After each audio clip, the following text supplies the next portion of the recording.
shafi'ite, qui est la chose qui est utile pour nous et que ça vous pouvez noter. Dans l'école shafi'ite, l'imam Shafi'i rahimahullah considère que non, c'est une obligation qui est différée dans le temps. La preuve de cela est quoi? C'est que le prophète sallallahu alayhi wa sallam a vécu pendant longtemps avant d'aller faire la Umrah. Il a vécu à Makkah même et il n'a pas fait la Umrah. Alors, les autres ont dit quoi? Ils ont dit c'est normal parce que cette obligation n'était pas descendue de suite. C'est possible. C'est vrai que c'est possible. Parce que par exemple, la prière, elle est arrivée 15 ans plus tard. Vous auriez aimé qu'elle n'arrive jamais cette obligation. Pendant 15 ans, la prière était basée sur le volontariat. Qui veut, prie. Et maximum 2 raka'a. C'est-à-dire Dohr 2, Asr 2, Aïcha 2. Ah, t'es content, Anas. Pourquoi tu crois que je voyage constamment? Pour utiliser. Ok? Ça, c'était pendant longtemps. C'est vrai que c'est possible que la Umrah n'était pas obligatoire dès le départ. Mais Amma, en tout cas, c'est l'argument de l'imam Shafi'i. C'est une obligation qui est différée dans le temps. Donc, on peut la faire quand on veut par rapport au pèlerinage. Ok? Autre chose qui est utile à savoir, c'est que, pour tirer un enseignement, c'est que le prophète, une fois que l'ordre, on va dire, ça y est, tout le monde est d'accord pour dire qu'à cette période-là de sa vie, le pèlerinage est une obligation. Ça a eu lieu quand il vivait à Médine. Et pourtant, il n'est pas parti directement faire le pèlerinage. Pendant la première année, plusieurs compagnons sont partis. Aucun des compagnons qu'on appelle seniors, les grands compagnons, aucun d'entre eux n'a fait le Hajj. Et pourtant, ils avaient tous les moyens. Omar est milliardaire, Abu Bakr est milliardaire, multimillionnaire chez Ali et Uthman. Ils ne sont pas allés faire le Hajj la première année. La deuxième année, seulement Ali et Abu Bakr sont partis. Avec un groupe bien sûr de compagnons, mais pas le prophète alayhi salam et pas Omar ibn al-Khattab. Eux ne sont pas sortis faire le pèlerinage. C'est la troisième année où c'est officiel que c'est encore obligatoire comme les 2 années précédentes, que là le prophète sallallahu alayhi wa sallam va sortir le matin et il va dire aux gens j'ai l'intention de faire le Hajj. Et là plus de 90 000 personnes, 100 000 personnes, certains ont dit, ils vont décider d'aller vite faire le pèlerinage avec lui, parce que bien sûr, imaginez faire un pèlerinage avec le prophète alayhi salam. C'est une récompense qui a forcément de la valeur, récompense que vous pouvez trouver dans le cadre de la Umrah en la faisant pendant Ramadan. Une Umrah pendant Ramadan, sa récompense, c'est exactement comme si vous avez fait un Hajj avec le prophète, sans enlever l'obligation de faire le Hajj. Ça, c'est très important. Sans vous retirer l'obligation de faire le Hajj. Sinon, la productivité qui m'anime économique depuis tant d'années m'aurait poussé à faire une Umrah pendant Ramadan et après tu économises 12 000 euros. Le Hajj maintenant 12 000 euros. Pour avoir un Hajj confort, bien sûr. Et le prix minimum 9 000 euros. Il était à 5 000 il y a 2 ans.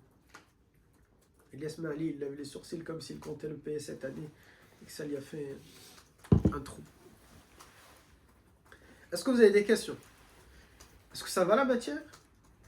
Sûr? Comme vous êtes tout calme, subhanallah, alors je sais pas, est-ce que je vous ennuie? Est-ce que vous... ça... je sais pas. Dites-moi. Il y a beaucoup d'informations à noter. Oui. C'est vrai. Le cours est enregistré, ne vous inquiétez pas. Au pire. Est-ce que dites-moi si vous avez des questions sur ce qu'on vient de dire ou bien sur d'autres choses qui concernent cette matière, le temps que j'avance pour regarder quelques éléments. Dis-moi. Ils avaient fait des cours pour savoir comment on fait la Umrah quand ils sont partis. Ah, c'est une bonne question. Alors, ils n'ont pas fait en soi techniquement des cours, mais le prophète sallallahu alayhi wa sallam a dit une parole qui est très importante. Lorsqu'il va partir le faire, il a dit « Khudhu minni manasikakum ». Il a dit aux compagnons, observez-moi bien et faites exactement ce que je vais faire. Prenez de moi, manasikakum, c'est-à-dire vos rites. Il y a tout un passage où on va voir d'ailleurs le vocabulaire de la Umrah. L'un d'entre eux, c'est al-manasik. Al-manasik, c'est-à-dire les rites. Khudhu minni manasikakum. Observez-moi et prenez exactement ce que je suis en train de faire dans les rites. Parce que le prophète sallallahu alayhi wa sallam savait qu'il n'aura pas le temps de tous les éduquer. Et d'ailleurs, quand il va faire le pèlerinage, donc il a fait 4 umrah, ça peut nous montrer l'un des enseignements, il a voulu bien montrer aux compagnons comment faire les rites. Ok? Et puis le jour où il part faire le hajj, et qu'il se lève et qu'il dit aux gens, le pèlerinage, je vais y aller pour ceux qui veulent venir. Sur le moment de la route, il va leur dire Usammi hadha al-hajj hajj al-wada'. J'appelle ce pèlerinage-là le pèlerinage d'adieu. Aucun compagnon n'a compris. Aucun compagnon n'a compris. Mais ce que ça signifiait, c'était que tout simplement, il n'aura pas l'occasion un autre jour, une autre fois, de refaire un pèlerinage. Pour vous et moi, c'est facile. Si moi, je pars comme ça en voyage avec vous et je vous dis, c'est notre rendez-vous d'adieu, on fait nos adieux. Et on sait de quoi on parle. Clairement, ça veut dire que probablement, il y a la mort. Pourquoi eux, qui peut me dire, pourquoi eux n'ont pas pensé ça? Ils sont 100 000, ce sont les meilleurs hommes que comptait la terre. Il n'y a pas de Red Bull, comme ça au moins vous pouvez donner la réponse directement.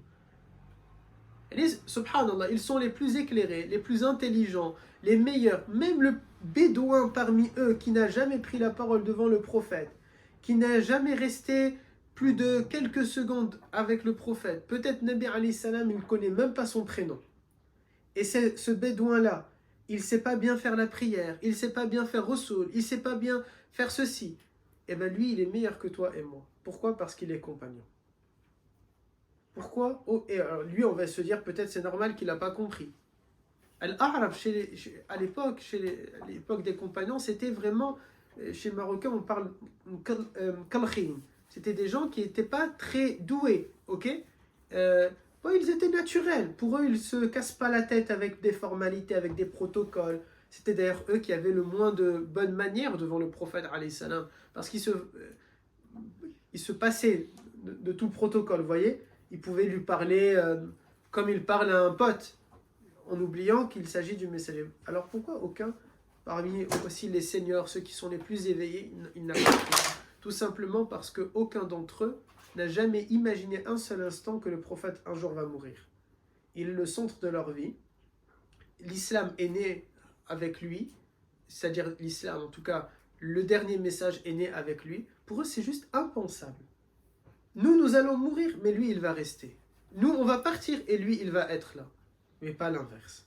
Vous voyez? Donc, ils n'ont jamais réfléchi et pensé. Peut-être certains ont pensé, c'est leur dernier pèlerinage. Leur premier et leur dernier. Mais jamais que c'est celui du prophète, alayhi salatu salam. Autre enseignement sur ça, c'est lequel?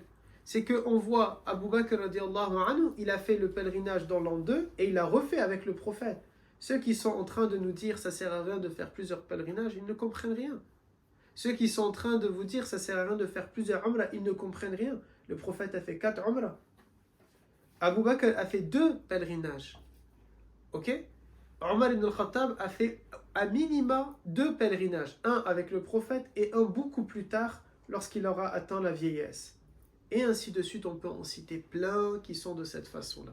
Il y a des compagnons qui ont fait 3 pèlerinages, dont un avec le prophète alayhi salatu salam. Et on peut citer de cette manière-là, ok?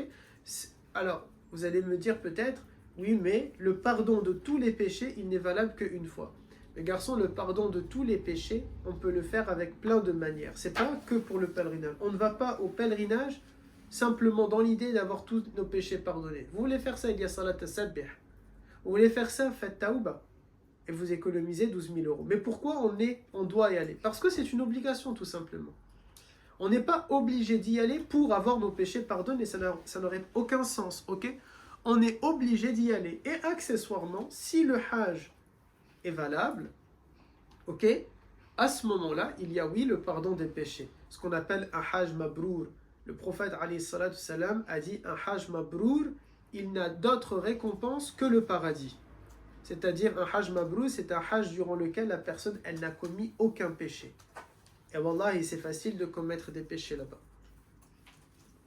Peut-être pas les mêmes que vous allez faire à Montpellier, mais ça reste facile de faire. La paresse est un péché. La perte de temps, c'est un péché. L'ostentation, c'est un péché. L'orgueil, c'est un péché. Quand on va y aller, surtout, et on voit maintenant dans cette époque-là, tu vas y aller et tu vas utiliser les réseaux sociaux pour montrer, pour dire que tu es présent. Utiliser mathalan le portable et tu es en train de tourner autour de la Kaaba. Attention, tu peux avoir le téléphone et tu as tourné autour de la Kaaba ou tu as pris des vidéos et tout ça, il n'y a pas de problème. Tant que tu n'es pas en train d'accomplir tes rites. Mais il y a des personnes, ils sont, wallahi, en train de faire leur rite et ils sont en train de parler. Et tu les vois, comment tu sais? Parce qu'il arrive devant la porte de la mosquée, il dit labbaik Allahumma labbaik la sharik. Allô? Ah, chaud! Ouais. Et il va ranger. Vous avez des gens, ils ont passé le miqat, on va voir, qui est la zone pour se rentrer en état de sacralisation. Wallah, qasaman billah. Dès les 2 premières minutes, dès la première minute, dès les premières secondes, il a passé la frontière pour entrer dans le territoire sacré. Il est censé dire la labbaik Allahumma labbaik.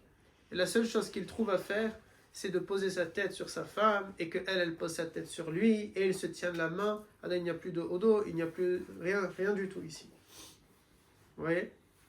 Et il va appeler pour montrer au monde entier où est-ce qu'il est en train d'aller. J'ai même vu une personne dans l'avion qui était en short, en train de parler avec une femme et avec des hôtesses, et de manière très, quand je dis avec une femme, c'est juste parce que là, il parlait avec une femme, ça va, hein, il ne faut pas prendre... Il parlait avec quelqu'un, voilà. Et lui, il était en short, donc c'est-à-dire techniquement, il n'a pas sa aura de couverte. Et après, quand il arrive à l'heure de faire, on va passer l'endroit où il faut se mettre en état de sacralisation, il va se lever, il va mettre son habit, puis il se rassoit, et il continue de parler presque en train de se toucher l'un et l'autre. Au départ, avant que l'avion, vous savez, quand il allume les moteurs et qu'il fait ses petits exercices, il est en train de parler avec sa femme. Donc il a dit, c'est pas sa femme. C'est quelqu'un comme ça. Oh là là, je vous épargne la nationalité.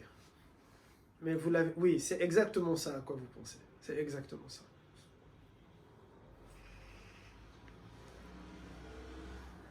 Il faut y en avoir pour tout le monde. Ok? C'est quoi juste les bienfaits du Hajj Mabrour, vous avez dit? Il n'a d'autre récompense que le paradis. Ça, c'est la définition. Non. Un Hajj Mabrour, ça veut dire un Hajj qui est fait sans aucun péché. Sa récompense n'est autre que le paradis. Mais comment on sait ça? On ne sait pas. C'est Allah Ta'ala qui va décider est-ce que oui ou non on l'aura.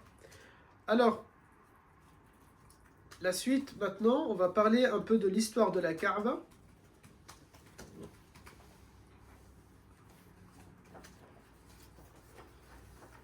Dans mon fichier, pour le moment, il s'appelle le chapitre 1. Il est possible qu'il soit amené à évoluer. Vous pouvez vous aussi l'appeler chapitre 1.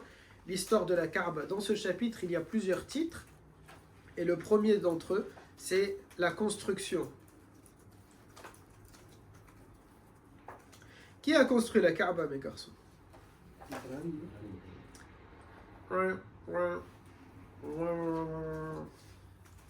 Oui et non, vous avez raison. Ibrahim a reconstruit la Kaaba. La Kaaba a été construite avant Ibrahim alayhi salam. La Kaaba a été construite par les anges, avant même la création des humains. Avant même la création des humains, c'est-à-dire parmi peut-être les 10 premières créations, lorsque Allah Ta'ala il va créer, bien sûr il y avait l'eau, après le trône, et après Allah Ta'ala va créer, je ne dis pas là dans l'ordre, mais il va créer les humains, il va créer le paradis, il va créer l'enfer, etc., etc. Et il va décréter, dans les 6 premiers jours de la création, Allah Ta'ala va décréter que Makka est un territoire sacré. Ok? Allah Ta'ala va décréter que Makka est un territoire sacré. À ce moment-là, la planète n'a pas d'eau. Cette terre, enfin pas d'eau, bien sûr elle a un peu d'eau, mais elle n'a pas les océans et les mers que l'on connaît maintenant. Il n'y a pas des continents, c'est un seul bloc. Ok? Ça, on le connaît en géologie, je crois que c'est ça la matière, géologie. C'était un seul bloc.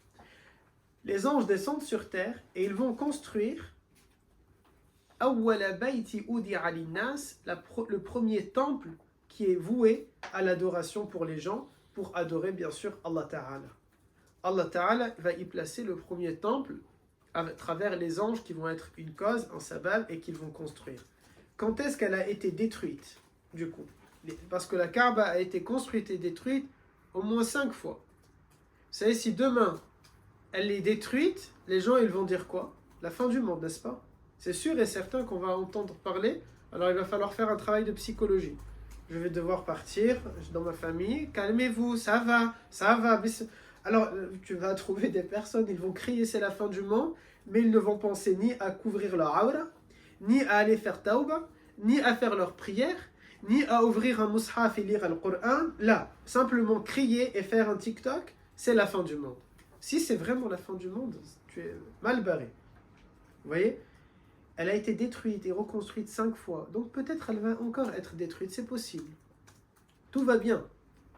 Le prophète lui-même, de ses mains, il l'a reconstruite. Lui-même, avant même l'islam. Et une fois qu'elle était déjà musulmane et sous domination musulmane, les compagnons, pas les compagnons, l'État musulman à ce moment-là a décidé de la raser et de la reconstruire parce que ses fondations étaient fragiles. C'est possible un jour que les fondations soient fragilisées avec le temps, vous voyez. Et les millions de gens qui tournent autour et les millions de gens qui la touchent, oui, c'est possible, vous inquiétez pas, un jour. Et d'ailleurs, dans son histoire, j'ai déjà trouvé des images en préparant le livre, j'ai déjà trouvé des images où elle est totalement couverte par, vous savez, comme quand il y a des monuments qui sont en rénovation, ils cachent avec du bois tout autour. Oh, c'est horrible si ça nous arrive. Voilà, tu vas jusque là-bas et on te met ça. C'est quand la dernière fois que c'est arrivé comme ça? Je crois dans les années 1990, non, en 2004, je crois l'avoir vu. 2004, je crois. Je ne me rappelle pas. Ah, mais là, tu es dégoûté. Tu la vois pas, tu vois pas son tissu, tu vois pas de pierre noire, tu vois rien, tu vois. Voilà. Bon, peut-être maintenant, à notre époque, ils vont inventer, s'ils font ça, ils nous fournissent un casque de réalité virtuelle, comme ça au moins on peut quand même croire. C'est pas mal ça, comme ça, non? Ça peut plaire que à toi. Elle va faire tawaf dans son salon avec son casque de réalité virtuelle. Elle a été du coup détruite à quel moment donné? La première fois construite par les anges, quand est-ce qu'elle va être détruite? Je crois qu'une fois il y avait des inondations, non? Tu approches. Et ça a détruit. Tu approches. À quel moment donné elle a pu être détruite? On est dans les premières années de la création de l'homme sur terre. Adam est là, et Adam, du coup, lui, il voit la Kaaba, ses enfants voient la Kaaba, ok? Adam va mourir, alayhi salam, etc. Et quand est-ce qu'elle va être détruite? À l'époque de Nuh. Aïwa. Quand Allah Ta'ala décide d'inonder la planète tout entière. Et c'est là où les océans vont naître. L'océan, mes gars, encore une fois, il faut tirer des enseignements. L'océan, quand tu vas le voir, la mer Méditerranée, quand tu pars la voir, l'Atlantique, moi, yani wallahi, j'aime trop la mer. Mais j'aime la mer aussi parce qu'elle est un reminder. Okay? Elle doit te faire rappeler quelque chose. Cette planète qui est devenue bleue, c'est devenu même son nom, son surnom, la planète bleue. Elle est devenue ainsi. Pourquoi? Parce qu'un groupe d'hommes a décidé de désobéir à son prophète. Alors Allah Ta'ala les a noyés. Et il ne les a pas noyés que eux. Il a noyé la surface de la terre tout entière pour ne pas qu'un seul d'entre eux il puisse avoir un endroit où aller se réfugier. Ils vont rester, sauf les croyants et les animaux. Allah Ta'ala a mis les animaux au même plan que les croyants, en les sauvant dans une arche. Et après plusieurs temps, l'eau va descendre et nous allons avoir les continents que nous connaissons maintenant, puisqu'ils seront chacun séparés par de l'eau. Et de là, l'humanité va renaître. Et il y a tellement, wallah, il y a tellement d'enseignements à tirer. Il y a tellement de... C'est ça, mes garçons. Lorsqu'on dit que le Coran, il nous appelle à la réflexion, à tadabbur. Allah Ta'ala dans le Coran, il nous demande, il nous questionne. Ils ont des yeux mais ne voient pas. Ils ont des oreilles mais n'entendent pas. Ils ont des cœurs mais ils ne raisonnent pas. Et Allah Ta'ala nous rappelle encore, est-ce qu'ils ne vont pas méditer sur le Coran? Est-ce qu'ils ne vont pas méditer? Est-ce qu'ils ne vont pas méditer sur la création, pas que sur le Coran? Voilà aussi pourquoi 1 heure de méditation équivaut à 1 année d'adoration. Il y a tellement de choses à méditer sur tout ça. Regardez, mais là on pourrait s'éloigner du sujet. Et moi, vous me connaissez, je peux très facilement arriver de Mecca, je passe par Dubaï, après c'est un tour du monde, et avec un petit détour par Mars avant de revenir sur Terre. Ok? Est-ce qu'il y a des questions? Good, s'il n'y a pas de questions, on avance. Donc, elle a été à ce moment-là construite la première fois, à ce moment-là, et détruite à l'époque, en effet, de Nuh. Allah. En plus, c'est pas très solide, hein, ça. Ça lance la région. Et il est marocain, il va commencer à nous parler de la haine ou un truc comme ça. Il va dire oui, tout à l'heure, vous avez dit c'est qui a les ordis de la région.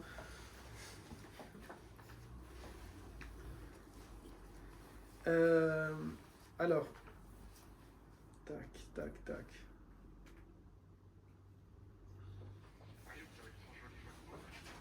Non, c'est pas le joli MacBook de Ayoub. Oui, il est trop beau. Tu parles de mon MacBook Pro? Il est trop beau. Là, il croit qu'il n'y a rien qui lui arrive. Il a oublié qu'il en a un autre qui l'attend chez lui. Il va rentrer, on va lui dire il a été détruit. Il a brûlé ou quelque chose comme ça. Alors, l'histoire de la Umrah, elle est intimement liée à quel prophète, mes garçons? On a déjà dit tout ça un jour. Quel prophète? La Umrah est intimement liée. Encore une fois, il nous faut tirer des enseignements. Lorsque je vais apprendre ça, je vais comprendre que lorsque je m'y rends, lorsque je regarde à la télé, alors toutes les scénettes, tous les événements liés à ce prophète vont ressurgir. Et si elles ressurgissent, ça veut dire qu'au moins pendant ce temps-là, dans ce moment-là, mon mind, mon esprit, il est occupé avec beaucoup de récits et beaucoup d'histoires liées à un prophète. Je n'ai pas le temps de penser à Dunya. Je n'ai pas le temps de me laisser aller dans les réseaux sociaux. Je n'ai pas le temps d'oublier le moment solennel et sacré dans lequel je suis en train d'être. Ok? À quel prophète c'est lié? Vous attendez toujours le Red Bull. Il n'y a pas de Red Bull. Ibrahim alayhi salam. Dès qu'on dit il n'y a pas de Red Bull, ça y est, la réponse, elle fuse. C'est lié à Sayyidina Ibrahim alayhi salam. Pourquoi? Parce que déjà, Ibrahim alayhi salam, quelle nationalité il est? C'est un Palestinien. Ok? Irakien. Mais de l'Irak, il part ensuite séjourner en Palestine. Il grandit, il vit, il se marie, etc.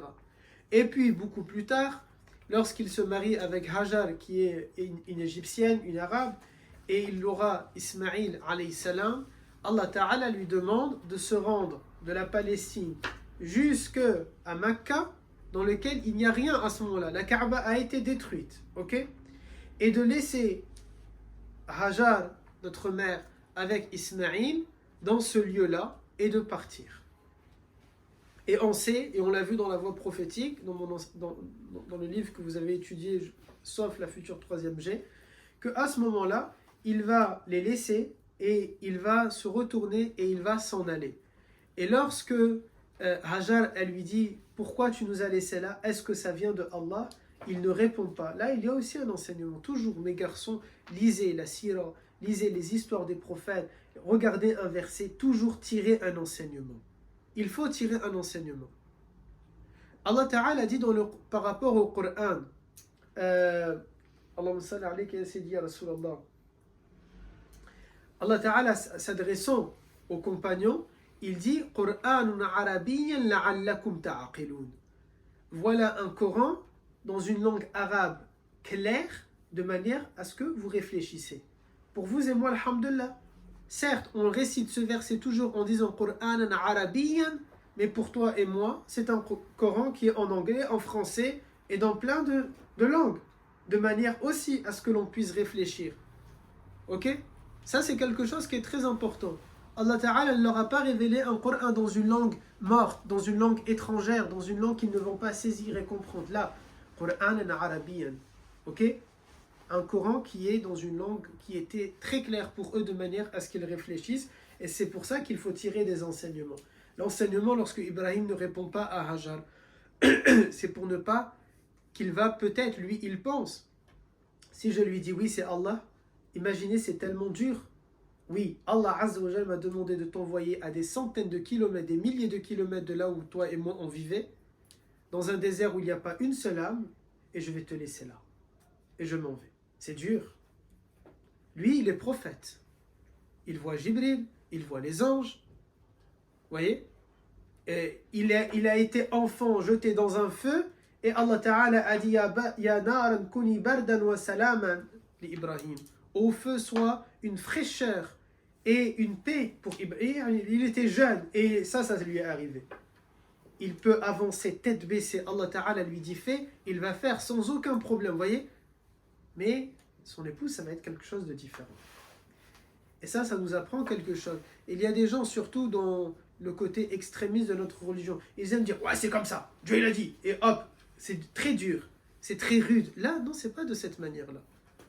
C'est avec de l'éducation, avec de la tarbiyya, avec de la douceur, avec le prophète alayhi salam dit « Fassiru wa la tu'assiru » Facilitez, ne rendez pas les choses difficiles. C'est quelque chose qui est très important de le faire et d'agir de cette manière-là. Donc il va la laisser dans cet endroit-là. Et c'est à cet endroit-là, à l'endroit même exactement où il y a la Kaaba aujourd'hui. Allez, à 3 mètres, je crois, exactement de la Kaaba, qu'elle va laisser son enfant et qu'elle va faire des allers-retours sur 2 monticules, 2 petites montagnes. Ce n'est pas des immenses montagnes, ok, Safa et Marwa, c'est des monticules, c'est des petits monts, ok. Elle monte d'abord sur Safa, et de là, elle regarde à l'horizon et elle voit un mirage qui lui fait croire à de l'eau sur Marwa. Et elle va courir pour aller jusqu'à Marwa. Et elle se rend compte que c'était un mirage et elle fait 7 allers-retours. Et lorsqu'elle arrive, 7 allers-retours, c'est 7 allées, ce qu'on appelle shout. De Safa vers Marwa, 1, 2, 3, 4, 5, 6 et 7. Okay? Elle finit sur Marwa. Lorsqu'elle finit sur Marwa, elle est au bout, elle en a marre, elle est fatiguée, et elle voit son enfant, bébé, nourrisson, Ismaïl alayhi salam, qui va être choisi par Allah Ta'ala pour être un prophète, est un bébé, c'est un nourrisson. C'est un nourrisson. Qu'est-ce qu'elle va faire à ce moment-là? Elle va le voir et elle voit une ombre noire, sombre, autour de son fils, elle panique, elle prend peur, et elle se met à dévaler Marwa à toute vitesse, et là, elle va trouver, à côté de Marwa, que au pied de son fils Ismaïl, une source d'eau qui vient de jaillir. Une source d'eau qui était tellement intense qu'elle a été obligée, il y a 2 versions. Amma, elle a dit zam, zam, zam en langue arabe, c'est-à-dire arrête-toi. Amma, elle a dit arrête-toi, arrête-toi. D'où le fait que cette eau s'appelle zam, zam. Et là, vous êtes en train. Ah, ok, c'est logique. Amma, elle a contenu l'eau en faisant une petite digue. Et la digue, ça veut dire zam, ok? Une digue, on appelle ça également zam. Couvrir. Voilà pourquoi quand on a fait les mères des croyants, le prophète alayhi salam, qu'est-ce qu'il dit à Saïda Khadija radiyallahu anha lorsqu'il rentre paniqué de la grotte de Hira dans laquelle il vient de recevoir la révélation? Il lui dit zammilouni, zammilouni. Couvre-moi, couvre-moi. Contiens-moi, contiens-moi. Ok? De cette manière-là. Voilà les 2 sources. L'un ou l'autre, peu importe, ça veut dire la même chose. L'objectif a été de contenir cette eau-là. Cette eau-là pour laquelle on dit que si cette eau n'était pas contenue, elle aurait inondé la surface de cette terre. Et une source d'eau qui jaillit encore jusqu'à maintenant. Est-ce qu'elle est à 100%, pas à 100%, c'est un autre débat. Dans tous les cas, qu'elle le soit ou qu'elle ne le soit pas, cette source d'eau restera à jaillir jusqu'à la fin des temps. C'est ainsi, c'est une promesse de Allah Azza wa Jalla. Et donc voilà comment, à 3 mètres du futur lieu où il y aura la Kaaba, mais il n'y avait rien à ce moment-là, il y aura le puits de Zamzam. Ce puits-là, à travers le temps et l'histoire, il a été d'abord enfoui, on le reverra une autre fois, il a été enseveli, et après il a été déterré par le grand-père du prophète, alayhi salam, des milliers d'années donc plus tard, mais il y avait un bâtiment, jusque dans les années oui, il y avait un bâtiment. Après le bâtiment, je crois dans les années à peu près 95, en 1995, c'est récent. Ça veut dire pour certains, quand vos grands-parents ils sont allés à Makka faire leur pèlerinage, ils ont vu que Zamzam était couvert par un bâtiment. Aujourd'hui, non. Aujourd'hui, Zamzam, c'est le puits initial, c'est un carrelage. On fait tawaf, on tourne autour de la Kaaba, on marche dessus. Ok? Parce que the basement, comme on dit ça, le basement, le souterrain, ok? Zamzam est sous terre, maintenant il y a des tuyaux, c'est amené ailleurs avec des robinets, etc. Jusque dans les années à peu près 90, il y avait un bâtiment, donc c'est un puits, comme un vrai puits, ok, qui est en hauteur, et on jette quelque chose et on remonte, etc.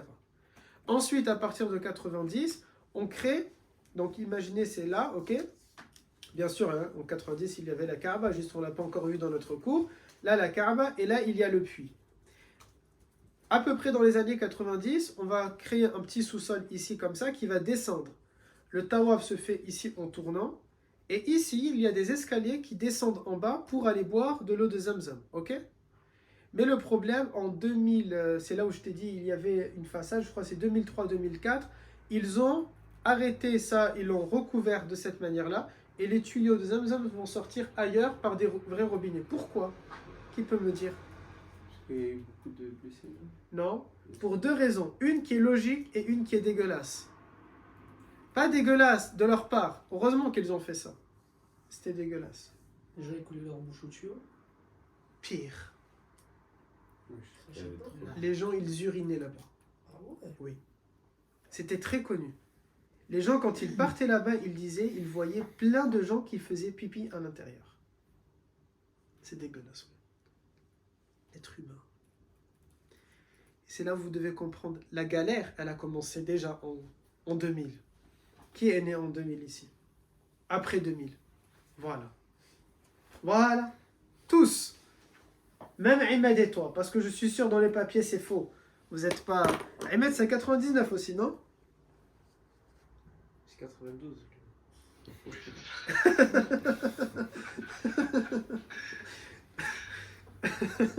92, c'est pire que moi. Ok? Première raison, parce que les gens, ils urinaient à l'intérieur. C'est ça, là. Imaginez, c'est pour ça qu'elle avait un goût amer. Les gens, ils disaient avant. Parce que c'est connu que normalement, Zamzam, ça, elle a un goût amer. Peut-être c'est à cause de ça. Oh, astaghfirullah. Et J'ai pas compris. Avant, c'était.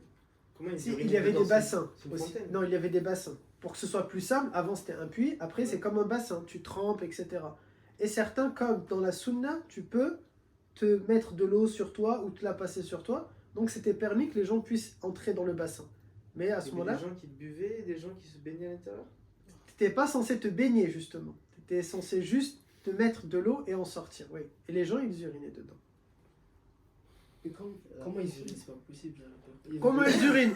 Il va... Les dégâts, Attends. Comment ils urinent? Tu es marocain? Oui. À Meknes, dans les piscines, la Radam, etc. Quand tu y vas, tu vois le petit bassin, là où tout le monde va aller, ils vont faire leurs besoins. Voilà, exactement pareil. C'est-à-dire ils rentraient dedans et Oui. après. Oui, bien sûr. Semblant de nager. Exactement, ils font semblant de se mettre et ils urinent. Yani, bon, je justifie pas, je trouve ça dégueulasse, grave, etc. Mais pourquoi? Je sais pas, parce que peut-être c'était des hommes, c'est que les hommes qui faisaient ça. Quand ils rentrent sous l'eau, il y a cette envie-là d'uriner et ils se retiennent pas, ils l'ont fait. Oui, c'est des gens qui n'étaient pas sérieux, malheureusement. Tout simplement. Il était comment le bassin? Il était grand? Je sais pas, oui, je pense un peu. Parce qu'il y avait des millions de personnes. Non, à cette époque, il n'y a pas des millions comme maintenant. Ah. C'était plus compliqué. Imaginez-vous, à l'époque, dans cette année-là, un des livres que je vous permets là, d'emprunter si vous voulez, il raconte, c'est 1 mois, 2 mois de voyage. C'est pas tout le monde qui a la possibilité de faire, vous voyez? C'est très compliqué. Donc, il n'y a pas tant de gens.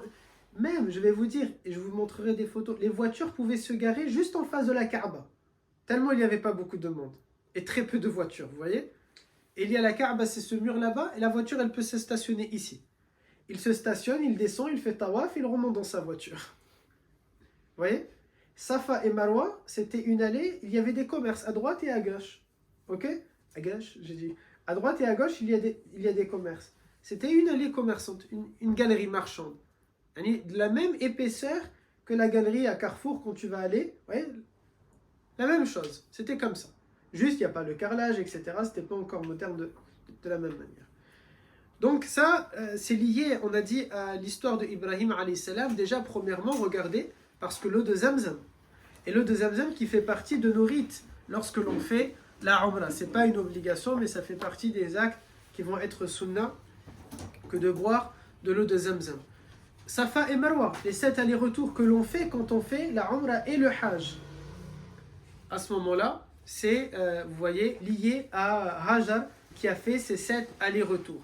Et beaucoup plus tard, et on aura l'occasion aussi, je crois, d'y revenir, mais je crois peut-être c'est dès maintenant, je vérifie.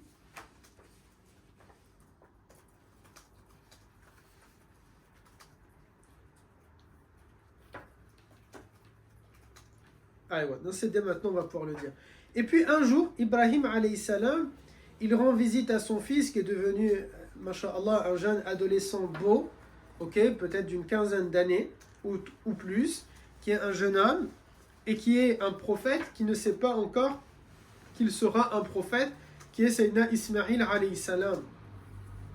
Et Ibrahim, il va s'arrêter sur le chemin dans un endroit, il fait un rêve dans lequel il va rêver qu'il doit construire un temple, ok, qu'il doit plutôt reconstruire le temple. Les prophètes, mes garçons, c'est un rêve pour eux, ça veut dire c'est un ordre de Allah Azza wa Jal. Comment Allah Ta'ala communique avec eux pour leur donner des ordres? Amma directement. C'est pour ça qu'on dit par exemple de Moussa Kalimullah, il a parlé directement avec Allah Ta'ala. Amma à travers Jibril alayhi salam. Amma une inspiration, ok, Allah Ta'ala leur insuffle une idée et leur idée elle émane de Allah Azza wa Jal. Ou bien à travers tout simplement aussi la révélation. Et ou alors c'est tout simplement le rêve qui pour eux est véridique. Dans lequel Allah Ta'ala dit Irfa, tu vas élever, c'est le verset 127 de Surat Al-Baqarah. Dieu dit, et quand Ibrahim et Ismaïl élevaient les assises de la maison. Ok, le terme élevé ici, il sous-entend que c'était déjà construit, mais simplement ça a été détruit et on a simplement élevé. Ok, ils n'ont pas coulé de nouvelles fondations. Et à ce moment-là, donc Ibrahim va demander à son fils, qu'est-ce que tu en penses? Le prophète alayhi salam, il dit un hadith authentique dans lequel il va dire Ibrahim s'absenta le temps que Dieu voulut, c'est-à-dire il s'est absenté de l'Arabie le temps que Allah Ta'ala a choisi, puis il revint. Il trouva Ismaïl occupé à tailler des flèches à l'ombre d'un grand arbre près de Zamzam. En apercevant son père au loin, Ismaïl se leva pour le recevoir et tous deux se retrouvèrent comme seuls père et fils peuvent le faire. Ismaïl, dit Ibrahim, Allah m'a ordonné quelque chose. Fais ce que le Seigneur t'a ordonné, répondit Ismaïl. M'aideras-tu? Je t'aiderai. Dieu, reprit Ibrahim, m'a ordonné de bâtir un temple ici, tout en indiquant un monticule qui dominait les alentours. Alors tous deux se mirent à élever les fondations de ce temple. Tandis qu'Ismaïl transportait des pierres, Ibrahim édifiait la bâtisse jusqu'à parvenir à une certaine hauteur. C'est-à-dire, en gros, pour le dire d'une autre manière, Ismaïl est le manœuvre et Ibrahim c'est le maçon. Ok? Ismaïl va chercher les pierres et Ibrahim est en train de monter les pierres les unes aux autres.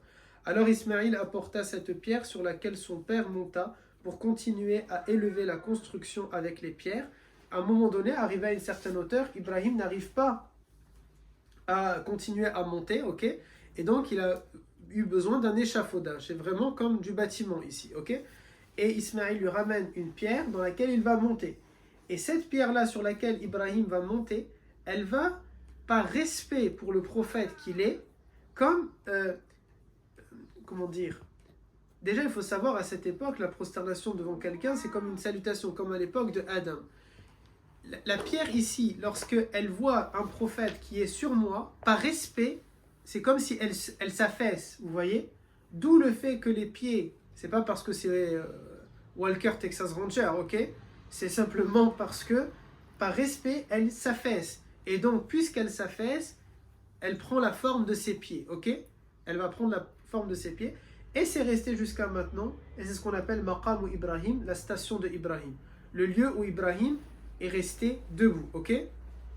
Et à ce moment-là, ça c'est quelque chose aussi que l'on peut visiter. Lorsque, pas simplement visiter, on doit aussi saluer. Après avoir fait tawaf, on va, et vous inquiétez pas, à un moment donné dans nos cours, on verra ordre par ordre les différents rites de la Umrah, ok? Mais parmi les rites, ce qui est sunna, c'est pas une obligation, c'est après avoir fait tawaf, d'aller saluer Maqam Ibrahim, et en allant vers Maqam Ibrahim, de réciter justement le verset وَاتَّخِذُوا مَقَامَ إِبْرَاهِيمَ مُصَلَّى, si ma mémoire est bonne, et prenez la station de Ibrahim comme étant un lieu de prière. Cette pierre-là, elle a été vénérée par les Arabes avant l'islam, même la Kaaba, on y reviendra, ils ont été vénérés par les Arabes avant la Kaaba, ok? Avant l'islam. Pendant que le prophète était là, pendant longtemps, Maqam Ibrahim ne fait pas partie des rites de la Umrah ou du Hajj. On passe à côté, mais on ne fait rien. Ni on la salue, ni on l'embrasse, ni on prie à proximité. On sait que c'est important parce qu'il y a quand même les traces d'un prophète, Mais ça s'arrête là. C'est un compagnon, Omar ibn al-Khattab, qui un jour va demander au prophète, Ya Rasulallah, est-ce que tu peux demander à Dieu que Maqam Ibrahim fait partie de nos rites? Ça, on l'inclut à l'intérieur de notre religion. Et là, le prophète va faire dua et Dieu va révéler le verset Wattakhidhu maqama Ibrahim musalla. Et prenez le lieu où Ibrahim s'est tenu debout comme étant un lieu de prière. On voit à quel point Omar ibn al-Khattab, qui n'était pas le plus proche du prophète, c'est Abu Bakr le plus proche. Et pourtant, il n'y a jamais eu autant que pour Omar par rapport à notre compagnon, de fois où Omar a voulu quelque chose et Dieu a révélé ce que Omar a voulu. Et les chiites, ils sont contre Omar ibn al-Khattab, et pourtant Omar ibn al-Khattab, c'est vraiment de cette manière-là. Al-Hijab, c'est la demande de Omar ibn al-Khattab. Maqam Ibrahim, la demande de Omar ibn al-Khattab. Il y a quoi d'autre? Le fait de ne pas faire la prière Salat al-Janaza sur un hypocrite, c'est Omar ibn al-Khattab là encore. Le fait de ne pas enterrer les hypocrites à côté des croyants, Omar ibn al-Khattab là encore. Et ainsi de suite, et ainsi de suite, et ainsi de suite. Tellement de choses. Et vous mettez... Comment ce ne serait pas possible alors que Shaitan avait peur de lui? Shaitan avait peur d'aucun compagnon comme il avait... Ça ne veut pas dire qu'il n'avait pas peur des autres compagnons. Il avait peur, bien sûr, parce que c'est des Ahlillah. Mais pas au point de Omar. Il voit Omar de loin et il s'échappe. De très loin. Et il va s'échapper. Vous voyez? Ça va? Yes. C'était quoi les différentes formes de la Kaaba quand elle a été construite par Dieu? Good. On va le voir. On va pouvoir le voir. Amène-moi le tableau, je vais vous le dessiner. Rappelez-moi, page 28, s'il vous plaît, que je suis.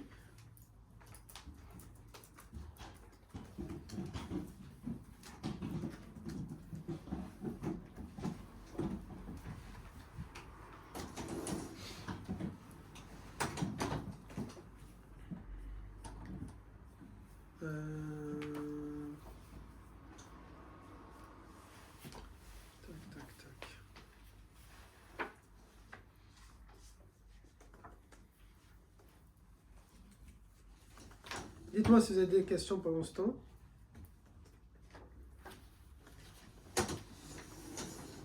Personne? Oh, vous êtes ennuyant.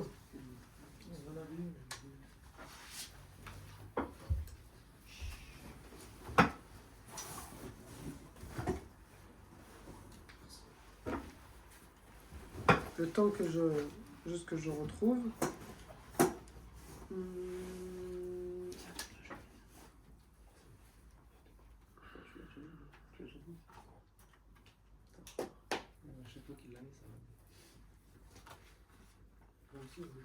Bon. Alors, regardez, il y a les Véleda avec. Ah, pour Imed, comment on va faire? Tiens, on va te mettre la caméra, Imed. T'inquiète pas. Merci. Coucou. Ah. Tiens, Brahim, c'est toi qui vas tenir ou toi tu es trop proche? Quelqu'un qui est vers là-bas. Tiens. Comment tu fais pour tourner? Le timide. Ici. Tenez. Attention, tu vas sur mes comptes en banque, hein? Il commence à trembler là. Alors, quand Ibrahim alayhi salam, il va construire la Kaaba, elle est comme ça.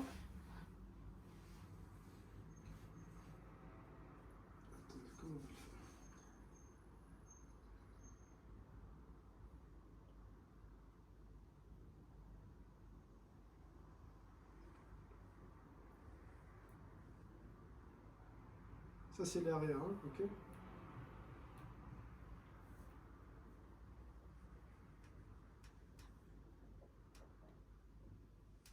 Elle est comme ça. Et elle n'a pas de toit.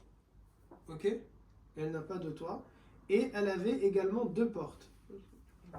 Une porte ici. Et une autre porte de l'autre côté. Ça c'est à l'époque d'Ibrahim alayhi salam. Après, elle a été fragilisée. Quand elle va être fragile, là on avance vite parce qu'à un moment donné on va y revenir dessus. Quand elle a été des milliers d'années plus tard, elle a été fragilisée et il a fallu la reconstruire. C'était à l'époque du prophète, le prophète n'était pas encore prophète, et il avait, si ma mémoire est bonne, 30 ans. 35 ans, je crois, 35 ans. Quand le prophète avait 35 ans, les Arabes ont dit, elle est fragile, parce que comme elle n'a pas de toit, l'eau, elle rentre dedans, et ça pourrit les pierres, etc., ok? Donc il faut la détruire. Les Arabes, mes garçons, à cette époque-là, ils vénèrent la Kaaba. Ils la vénèrent. Ils tournent eux aussi 7 fois autour, et ils font eux aussi 7 allers-retours entre Safa et Marwa. Ok? Ils font ça. Et le seul problème, c'est que eux, ils ont mis leur statue à l'intérieur. Ok? Ils ont oublié le culte de Ibrahim alayhi salam, qui est un culte pour adorer un seul Dieu, et ils ont mis astaghfirullah, plein de dieux, leur statue, à l'intérieur et à l'extérieur, dont 2 principales ici et ici devant la porte. Ceux-là, ces statues-là, c'était des vraies personnes, des vrais êtres humains qui, à un moment donné, entre Ibrahim alayhi salam et Quraysh, ils sont rentrés à l'intérieur de la Kaaba, un homme et une femme, et ils ont fait zina à l'intérieur. Enfin, Allah Ta'ala, il les a pétrifiés et il les a fait comme de la pierre. Comme ce qu'on voit dans... Il y a une ville en Italie, je crois que c'est comme ça. Les gens sont pétrifiés. Comment ça s'appelle? Pompéi. Dans l'islam, nous croyons en Pompéi, ok? Il y a des hadiths sur ça. Il y a aussi un hadith sur le fait que Allah Ta'ala les a pétrifiés ici. Ok? Mais pas à l'extérieur. Il les a pétrifiés à l'intérieur. Ils étaient en train de faire zina quand même à l'intérieur de la Kaaba, ok? Et les Arabes, ils ont décidé de les sortir et de les mettre devant pour que ce soit, ça inspire la peur à tout le monde que de faire al-haram. C'est resté ainsi pendant très longtemps, ok? Jusqu'à ce que les inondations, on a dit, ils vont fragiliser. À ce moment-là, Quraysh, le prophète a 30 ans, il n'est pas prophète, 35, ils ont dit, il faut la détruire pour la reconstruire. Simplement, malgré, souvenez-vous ce qu'on a dit, malgré qu'ils croient dans plein de statues, ils croient en un Dieu unique qui s'appelle Allah. Simplement pour eux, on ne peut pas adorer Allah Azza wa Jal, il faut passer par des statues. On dit, ô Hubal, demande à Allah. Okay? De la même manière que maintenant les chrétiens, ils vont faire Sainte Catherine, Saint Thomas, Saint Mireille, Saint je sais pas quoi. Okay? Ils demandent au saint, et le saint, il va aller demander astaghfirullah à Dieu. Eux, ils sont tombés dans cette bêtise-là humaine. Okay? Et simplement, comme ils croient en un Dieu unique, en un Dieu qui est au-dessus, ils avaient peur de toucher à la Kaaba. Ils savent, on doit la reconstruire, mais ils flippent. Ils ne savent pas comment ils vont faire. Ok? Et ils se sont jurés, on va la détruire et la reconstruire uniquement avec de l'argent halal.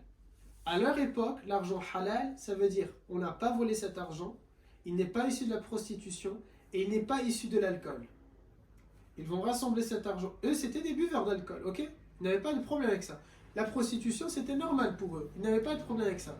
Mais ils savent que ce n'est pas quelque chose qui est beau dans les valeurs. Ils ont dit, on ne va pas toucher cet argent-là. Puis ils décident de la détruire. Simplement, le jour J, tout le monde a peur. Personne ne veut la détruire. Ils vont tirer au sort, et c'est le père de Khalid ibn al-Walid, le père de ce grand compagnon, qui est al-Walid ibn al-Mughira, qui va donner le premier coup. Il va frapper une première fois. Ok? La pierre noire, elle est ici. Il va frapper, je ne sais pas si c'est ici exactement, il va frapper une première fois. Et ensuite, ils vont dire, on ne touche plus et on attend 3 jours de voir s'il ne va pas être pétrifié lui aussi. Personne ne s'en approche. Et tout le monde l'observe. Est-ce qu'il tousse? Est-ce que ceci? Pour voir, est-ce qu'il va lui arriver quelque chose? Parce qu'il a voulu détruire la Kaaba. Alors qu'il est envoyé par le reste quand même. Okay? Et lui, pendant 3 jours, il flippe, bien sûr. Okay? Puis, il voit que tout va bien et ils vont la raser. Deuxième étape, elle est totalement du coup vide. Ils vont la reconstruire. Mais maintenant, comme ils se sont dit, puisqu'ils se sont dit, on ne va la reconstruire qu'avec de l'argent halal, ok? Puisque c'est que avec de l'argent halal, alors qu'est-ce qui va se passer? C'est qu'ils n'ont pas assez pour finir ici. Et ici, ça va rester un petit muret. Ils n'avaient pas assez d'argent. Ce petit muret est resté jusqu'à maintenant. Ok? Sinon, sa vraie forme, c'est ça. D'où le fait que quand on fait le tawaf, on ne peut pas passer ici. Sinon, c'est comme si on est rentré dans la Kaaba. Or, pour que ce soit un tour complet, il faut que ce soit autour de la Kaaba. D'où le fait aussi que quand on prie ici, la valeur c'est d'avoir fait la prière dans la Kaaba. Car c'est la Kaaba, juste elle n'a pas de toit. Comme pendant longtemps à l'époque d'Ibrahim, c'était la Kaaba mais elle n'avait pas de toit. Comme à cette époque-là, c'est la Kaaba mais elle n'a pas toujours de toit. Si, pardon, là ils ont mis le toit, c'était le but quand même. Ok, ils ont mis le toit. Et avec deux portes, toujours, ok, d'un côté et de l'autre, du moins. Ça veut dire quand on est à l'intérieur, là où il y a le petit muret, on peut prier de n'importe quel côté. Ici, Ouais. tu peux faire que ici. Le muret, il est que dans un des endroits. C'est-à-dire, imagine-toi, ça c'est le mur de la Kaaba, plus de ce côté-là, et le mur derrière, ok? Le muret, il est ici, et ben comme voilà, exactement, vous voyez? Tu vois le demi-cercle, c'est ça. Vas-y, montre-lui la petite vidéo là, votre demi-cercle. Voilà, comme ça. Et monte là-bas, regarde, il veut voir Ayoub en plus, voilà. Ça, c'est le demi-cercle, ok? Du coup, quand tu rentres à l'intérieur, tu ne peux prier du coup que comme ça. Car il est là, le mur. Et le tawaf, du coup, tu ne peux pas rentrer ici. Ça, maintenant, cette zone-là, elle est alternée tout au long de la journée. Un coup les femmes, un coup les hommes, pour prier, ok? Ça tourne à longueur de temps. Il faut 1 heure d'attente pour prier à l'intérieur. En se donnant des coudes, ok? Ça, c'était la deuxième étape. Après, une autre... Donc ça, le prophète avait 35 ans à cette époque-là. Au moment de la reconstruire, il fallait mettre l'emplacement pour la pierre noire. Ok? Tout le monde se dispute. Qui va poser? Tout le monde veut la mettre. Ils savent qu'elle était déjà à cette époque-là. Puisque la pierre noire, lorsque Ibrahim est en train de construire, alors le maqam est ici. Ok? Là, on a le maqam. Non, il n'est pas ici. Exactement, il est... je crois qu'il est à peu près vers là. Normalement, l'échafaudage était collé au départ. Ce qui est logique, ok? Puisque pour construire, il ne va pas se mettre loin. Aujourd'hui, le maqam est à peu près, je crois, à 4 mètres de la Kaaba. 4 ou 5 mètres. Pourquoi? C'est parce que Omar ibn al-Khattab, c'est lui qui va décider sous son califat de le déplacer pour ne pas gêner lorsqu'on fait le tawaf. On voit, Yanni, les compagnons, quand les extrémistes ils disent « Oh, le prophète n'a pas fait ça. » Oui, et alors, tu vas faire quoi? Tu vas le porter maintenant et tu vas le porter ici. Vous voyez ce que les compagnons se sont permis de faire que le prophète n'avait pas fait. Et c'est pas rien. Tu déplaces Maqam Ibrahim. Abu Bakr, qui a décidé d'unifier le Coran. Uthman, qui va en faire un livre. On touche à des choses qui sont particulières. Mais à deux, ils vont te dire tu portes un djinn, le prophète n'a pas porté de djinn. On en est là, le niveau. Vous voyez? C'est totalement bidon. Quand il fallait mettre du coup la pierre noire, tout le monde se dispute. Alors ils vont décider, le premier homme qui va passer, c'est lui qui va trancher pour décider qu'est-ce qu'on va faire. Qui était-il? Le prophète alayhi salatu wassalam. Il était déjà connu par tous les Arabes de Quraysh comme étant Al-Amin, l'homme le plus honnête de la ville, de la cité. Ils lui ont dit voilà, on est indifférent parce que là il n'y avait que les chefs, c'est pas toute la ville, c'est que les. Donc lui, le prophète, il y a son grand-père qui est plutôt son oncle, ok? Abu Talib qui est le chef de famille, il fait partie de ceux qui vont la reconstruire. Mais il ne peut pas y avoir deux personnes du même clan. Chaque personne, elle a son responsable, ok? Muhammad alayhi salatu salam, il dit, il enlève son manteau, il porte lui la pierre et il la met sur son manteau, ok? Sa joubba. Et il dit aux différents chefs, chacun d'entre vous va porter le manteau. Et ils vont avancer de là jusqu'ici. Et c'est lui qui la porte et qui la met à l'intérieur. On y reviendra dans un cours, il faut savoir. La pierre noire, peut-être, c'était la moitié de ça. Aujourd'hui, quand on regarde le cercle de la pierre noire, donc c'est un cercle à peu près de cette taille-là, ok? Et tout ça là, c'est noir. Qui pense que c'est ça la pierre noire? Du coup. Quand on voit là, la pierre noire, vous avez des images ou pas? Vous avez déjà vu? On voit c'est gris ici, ok? Il y a ces protégés gris. Et à l'intérieur, il y a un renforcement et tout est noir. Et les gens, on peut rentrer de notre tête pour l'embrasser. Le fait que tout est noir ici ou un peu rougeâtre, les gens pensent que tout ça, tu as touché à la pierre noire. Si tu touches ici, tu n'as pas touché à la pierre noire. Tu n'as pas touché à la pierre noire. Tu n'as pas touché à la pierre noire. La pierre noire aujourd'hui, c'est simplement à peu près 7 petits morceaux comme ça. Quand je dis petit morceau, c'est vraiment petit morceau. Hein. C'est pas la taille d'une phalange. C'est la taille de ça. Hein. Pour des cailloux. C'est tout petit. Pourquoi? Parce qu'elle a été volée à plusieurs reprises, fragmentée. La Kaaba a déjà été bombardée après la mort du prophète. Il y avait une guerre entre compagnons. Et certains ont utilisé des catapultes et ils ont cassé la Kaaba. Et du coup, elle a été de nouveau reconstruite une autre fois. Vous voyez? Donc il ne reste quasiment rien. D'où le fait, si on veut toucher la pierre noire, c'est mieux de vraiment faire, vous voyez, des essuie-glaces pour être sûr que vous l'avez à un moment donné, vous avez réussi à toucher. In my humble opinion, selon moi, je pense qu'il se garde un bon petit morceau dans un petit palais, pas très loin, mais on s'arrête là. Ok? Non politique, pas de politique. Un des morceaux est en Allemagne, un des morceaux est en Turquie. Des gros morceaux, pas des petits. Parce qu'à l'époque, les Turcs étaient l'Empire ottoman et du coup, ils avaient pris. L'Allemagne, c'est parce qu'elle avait demandé pour faire des recherches scientifiques dessus. Ils ont pris, ils ont dit ça n'a pas une origine terrestre, ça vient, donc c'est peut-être une météorite, eux ils disent, etc. Pour nous, elle vient du paradis, cette pierre, ok, mais ils ne nous l'ont jamais rendue.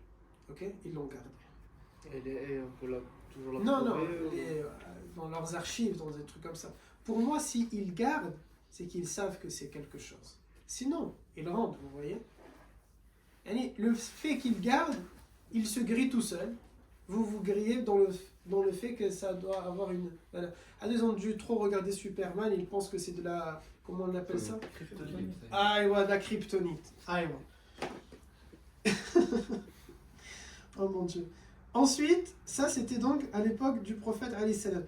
Et c'était donc à même le sol. Ok? À même le sol.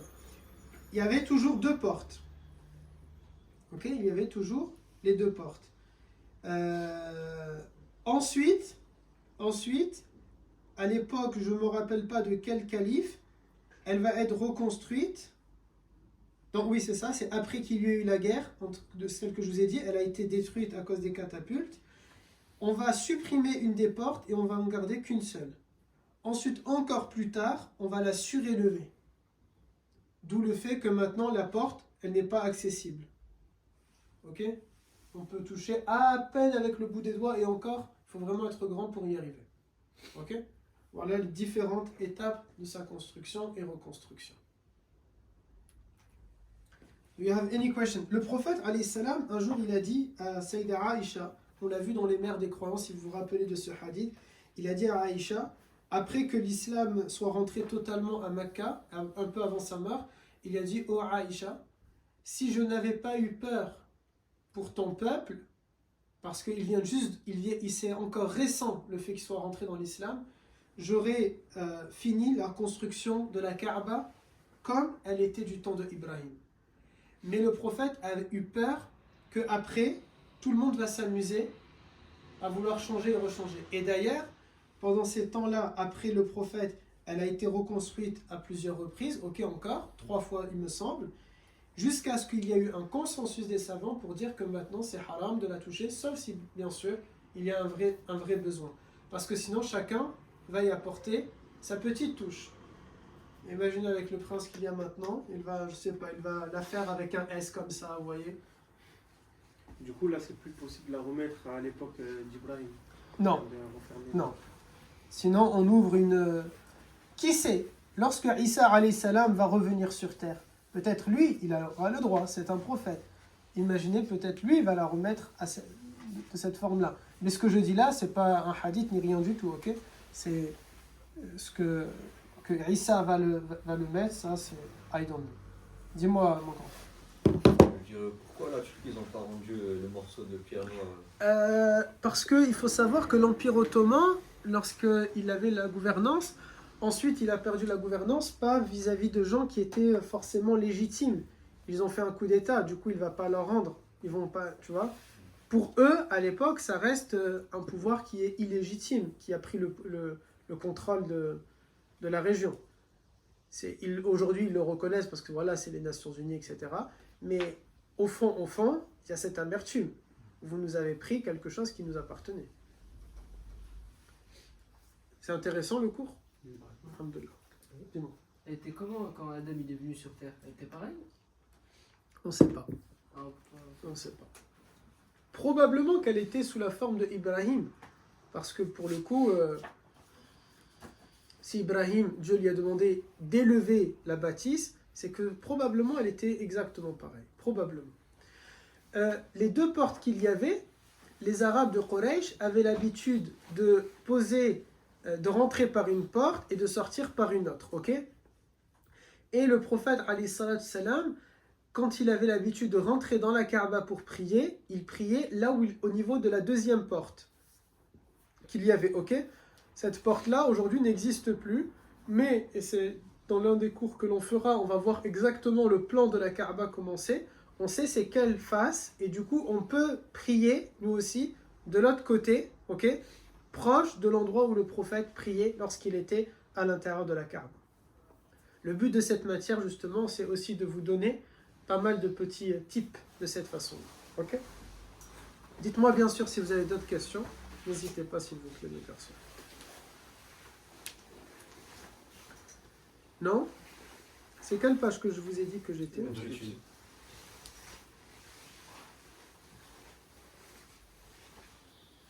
On verra aussi dans le cours des plans de l'intérieur, des images, etc., etc.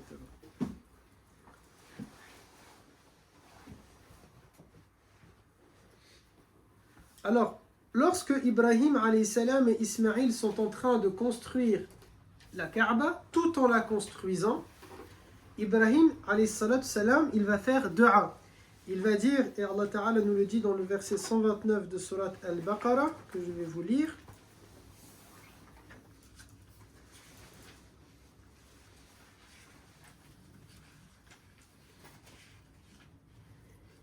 Ibrahim et Ismaïl, les deux, pas que Ibrahim, donc les deux, ils construisent et ils disent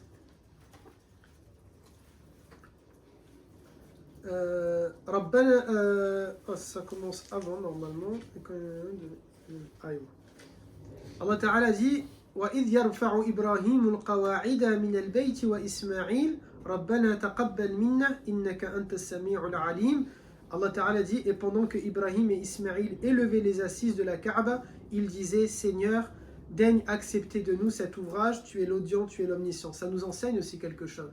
Ils sont en train de répondre à une obligation de Allah, ils ne l'ont pas fait de leur tête, c'est pas un cadeau, c'est pas une sadaqa, c'est Allah Ta'ala qui les a obligés, et ils disent quoi? Tout en le faisant, Rabbana taqabbal minna.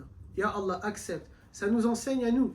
Quand tu fais ta prière, tu dois demander à Allah Ta'ala qu'il l'accepte. Tu fais une obligation. C'est pas je l'ai fait et c'est khalas. J'ai fait ma journée de jeûne. Oui, c'était une obligation. Mais est-ce que Allah Ta'ala l'a accepté? Je ne sais pas. Je fais ma amra ou mon pèlerinage. Je réponds à une obligation. Mais est-ce que Allah Ta'ala l'a accepté? Et donc je dois répéter Ya Allah, accepte de moi. Ya Allah, accepte de moi. Ya Allah, accepte de moi. C'est pas parce que j'ai fait le travail que Dieu m'a demandé que ça y est, je suis refait. Ok? Que ça a été checké, que c'est validé là.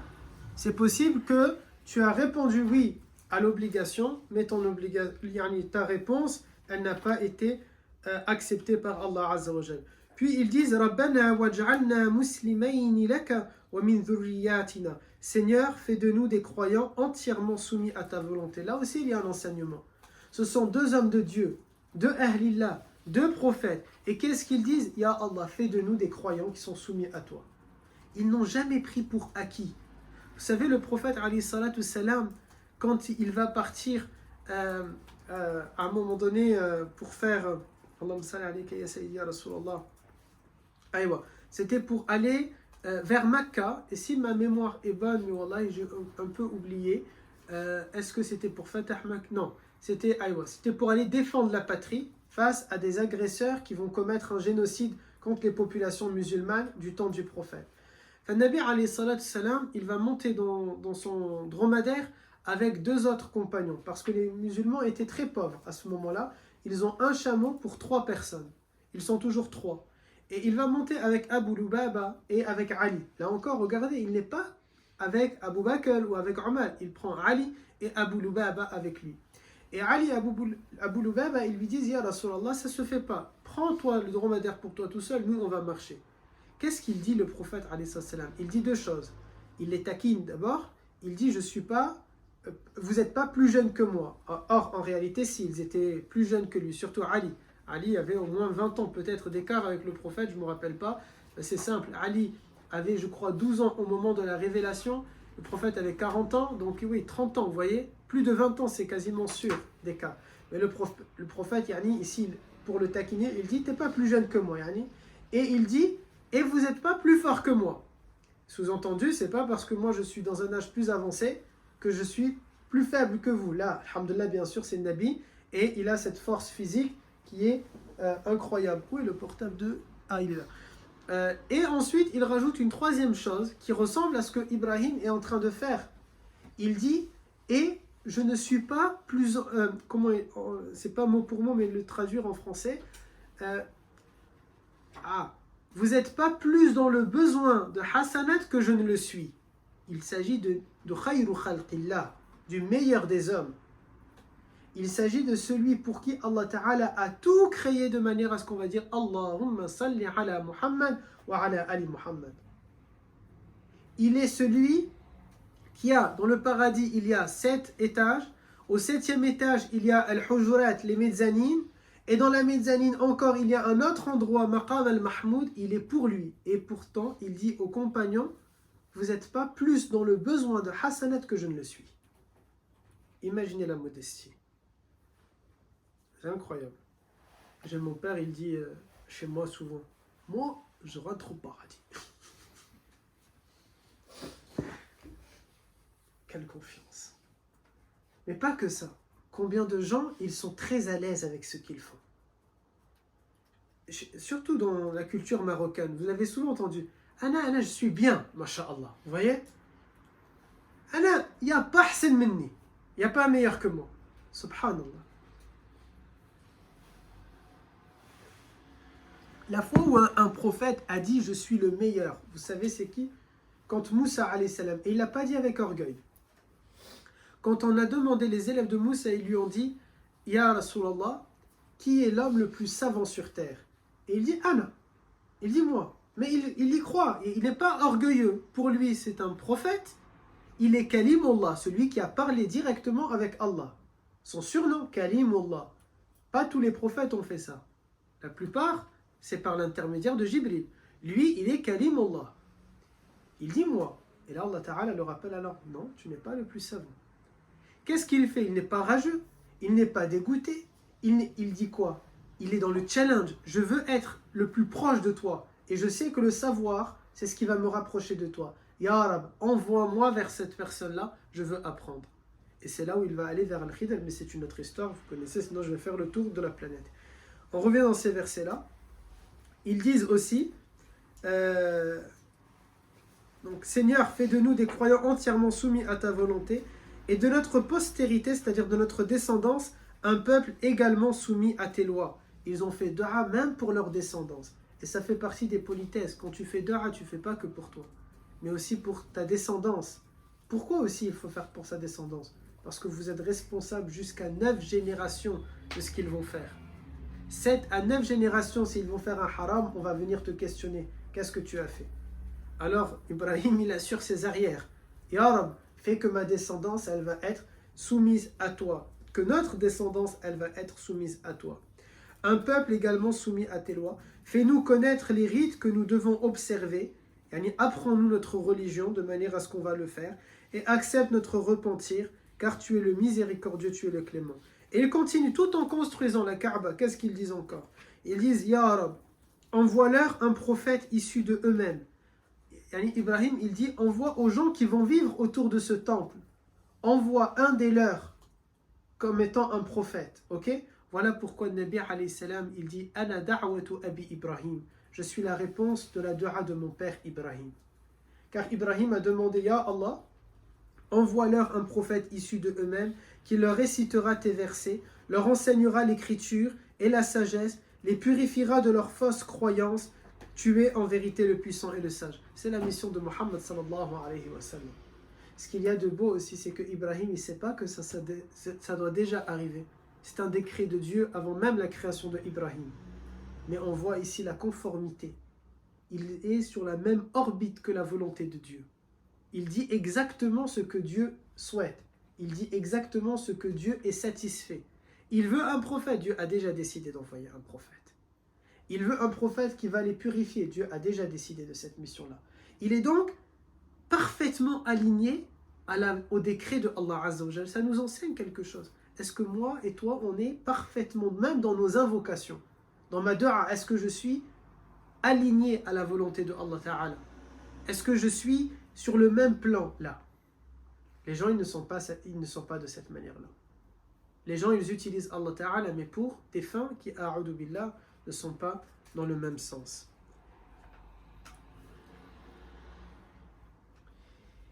Donc, Nabi alayhi salatu salam va reconstruire la Kaaba. Pourquoi j'en étais là? C'était quoi le moment? Oui, ils ont donc construit, ils ont fait dua, et le prophète alayhi salatu salam, des milliers d'années plus tard, est la réponse de cette invocation-là. Quand Ibrahim sallallahu alayhi wa sallam, il finit de construire la Kaaba, il va recevoir un autre ordre de Dieu dans la sourate 22, le verset 27, qui est le fait d'appeler les gens à venir faire le pèlerinage et la Umrah. Allah Ta'ala va dire à Sayyidina Ibrahim alayhi salam, appelle les gens, Oudi nas ya Ibrahim. Appelle les gens, ô Ibrahim. À quoi dois-je les appeler, Seigneur? Il va lui dire. Appelle-les au pèlerinage, ya Ibrahim. Appelle-les d'une façon qu'ils t'entendent et t'écoutent. Appelle-les à la visite de cette maison. La visite ici, mes garçons, c'est la Umrah. Regardez, il y a bien la distinction des deux choses. Awalan, premièrement, appelle-les au pèlerinage Ibrahim. Appelle-les d'une façon qu'ils t'entendent et t'écoutent. Thumma, qu'est-ce qu'il y a ensuite? Appelle-les à la visite de cette maison. Ok? Umrata. Appelle l'humanité Ibrahim. Ibrahim sallallahu alayhi wa sallam, qu'est-ce qu'il va dire? Seigneur, comment puis-je faire pour appeler l'humanité entière au pèlerinage? Yani, il se dit, moi je suis là dans un désert. Sachez mes garçons, je ne sais pas si je l'ai précisé, mais à l'origine, quand Ismaïl a été laissé avec Hajar dans cet endroit, il n'y a pas une seule âme qui vit. Il n'y a pas une seule tente, il n'y a pas une seule caravane. Personne ne vit dans cet endroit. Personne. Quand il y a l'eau, les vautours, les oiseaux, ils vont voir ce point d'eau et ils vont commencer à tourner et pour venir tout simplement boire. Les dromadaires, on sait qu'ils peuvent sentir l'eau à des dizaines et dizaines de kilomètres à la ronde. Ceux qui sont sur leur caravane, ils trouvent le dromadaire, il sent et il va vers cet endroit-là pour aller boire. C'est très connu. Si tu es dans le désert avec un dromadaire, ne t'inquiète pas. Il va sentir où est-ce qu'il y a l'eau et il va aller chercher l'eau pour toi. Ok? Tout simplement, tu ne dois pas toi le diriger, mais tu vas le laisser avancer jusqu'à ce point-là d'eau. Et s'il ne trouve pas qu'il y a d'eau, tu le tues, tu manges de son eau et tu manges de sa chair et tu bois de son eau. Par contre, bon courage ensuite pour retrouver ton chemin et marcher. Ok? Et ils vont venir et ils vont trouver Hajar avec Ismaïl et ils vont lui proposer, déjà elle, qu'est-ce qu'elle fait avant que eux ils arrivent? Tout le long du trajet, parce qu'elle sait c'est quoi le tawakkul, les gens, encore une fois, tirer un enseignement. Tout le long du trajet, quand elle mange des dattes et des fruits, elle garde les graines et elle les met dans sa poche. Quand elle arrive et qu'il y a l'eau, alhamdoulilah, Allah Ta'ala lui répond avec de l'eau et elle va faire quoi? Elle prend ça et elle va planter. Vous voyez, elle ne dit pas, moi j'ai confiance en Allah, c'est Dieu qui m'a posé. Ah ben Dieu, il se débrouille maintenant, il va m'aider. Astaghfirullah. Là. Et si vous écoutez mes cours de sira, vous allez voir, quand le prophète il fait de Makka vers Médine, il va prendre toutes les précautions. Il ne dit pas, Dieu m'a obligé de partir. Ah ben bismillah, et il sort. Non. Il prévoit quelle route il va prendre. Et une route qui fait tout le détour, le chemin direct pour aller vers Makka, vers Médine, c'est comme ça, tout droit. Lui, il décide d'aller derrière, de partir, de contourner là-bas et après là-bas. Il a repéré à l'avance dans quelle grotte il va dormir. Il a repéré quelle compagnonne va venir leur amener de la nourriture, la fille de Abu Bakr, Asma. Quel compagnon, en l'occurrence Abdallah ibn Abu Bakr, qui va être un espion. Et il a choisi cet espion-là parce que c'est un gamin, un petit de 10 ans. Personne ne va se douter qu'il est là pour espionner. Il a prévu un berger avec un immense troupeau qui va marcher derrière Abdallah et derrière Asma quand ils vont venir. Une pour la nourriture, l'autre pour amener les informations. De sorte qu'il n'y a pas de traces. il a prévu un guide, le meilleur guide dans le désert. Et il n'était même pas musulman, ce guide-là. Il a prévu, tu vas nous retrouver dans 3 jours à la grotte, et de là, tu vas nous emmener dans un endroit. Il ne lui dit pas à quel endroit il va aller. Et il prévoit ce guide-là. Il prévoit, le prophète, alayhi salam, il prévoit Ali à sa place. Il dit à Ali, tu vas venir et tu vas dormir dans mon lit. Comme ça, quand Quraysh, ils vont regarder par la fenêtre, ils vont penser que je suis toujours là. Il va sortir ensuite, et Quraysh est devant la porte, et il va réciter le Coran. Regardez comment les gens de notre communauté aujourd'hui, ils disent juste Tawakkal ala Allah, récite le Coran et Dieu sera avec toi. Non, regarde, il a fait 7 choses avant de lire le Coran. Il prend après, il dit Yasin wal Qur'an il Hakim. Et il va lancer comme ça sur Quraysh qui va dormir. Et il sort. Il peut se dire, ça y est, il dort. Non. Il se couvre totalement le visage. Et il va aller à Abu Bakr à une heure à laquelle tout le monde fait la sieste. Jusqu'à maintenant, des milliers d'années après, dans les pays arabes, ils font encore la sieste à cette heure-là. Après Doha. Et le soleil tape fort. Et Aïcha radiallahu anha, qu'est-ce qu'elle nous dit? On observait par la fenêtre, et quand on a vu une silhouette arriver au loin, on a dit, ça ne peut être que le prophète, et s'il vient à cette heure-ci, c'est que ça doit être quelque chose d'extrêmement grave. Ça nous montre dans ce hadith-là, les gens ils vont le lire que de cette manière-là. Non, il faut tirer un enseignement. Ça nous montre que le prophète a choisi une heure à laquelle les gens n'ont pas l'habitude de sortir. Et après, il a placé sa confiance en Allah. Vous voyez? Il dit, on va rester 3 jours dans la grotte. Pourquoi? De manière que la pression, elle tombe. Les recherches, elles vont baisser. Les gens, ils en auront marre, ils vont abandonner. Ils vont se dire, ça y est, Mohammed est parti. On va abandonner. Vous voyez tout ça? Ça, c'est le véritable tawakkul. Hajar, elle avait un véritable tawakkul en Allah. Elle a gardé les graines. Elle a gardé tout ça. Elle le garde dans sa poche. Et tout le long du trajet, elle arrive, elle voit l'eau. Elle ne dit pas simplement, Ya Rab. Non, elle va planter. Elle va protéger ces plantes-là. Puis elle place sa confiance en Allah. Attention mes garçons, tu veux l'aide de Allah Ta'ala? Où sont tes efforts? Où sont tes actions? Entreprends tout. Sois parfait. Sois parfaitement aligné sur ce que Allah Ta'ala t'a demandé. Après, tu vas dire At-tawakkal ala Allah. Maintenant, et le véritable tawakkul, c'est là. Et aussi le véritable tawakkul, c'est d'accepter ce qu'il, Azza wa Jal, va décider. Qasaman billahi al-alayhi al-azim. Combien de fois j'ai eu le sentiment d'être au bout du gouffre, de me dire c'est impossible. Il n'y a pas, après ça, ça y est, c'est fini. Je vais découvrir c'est quoi la 7e endroit. Dans pas longtemps, juste l'étape d'après, c'est je vais trouver c'est quoi le noyau de la terre.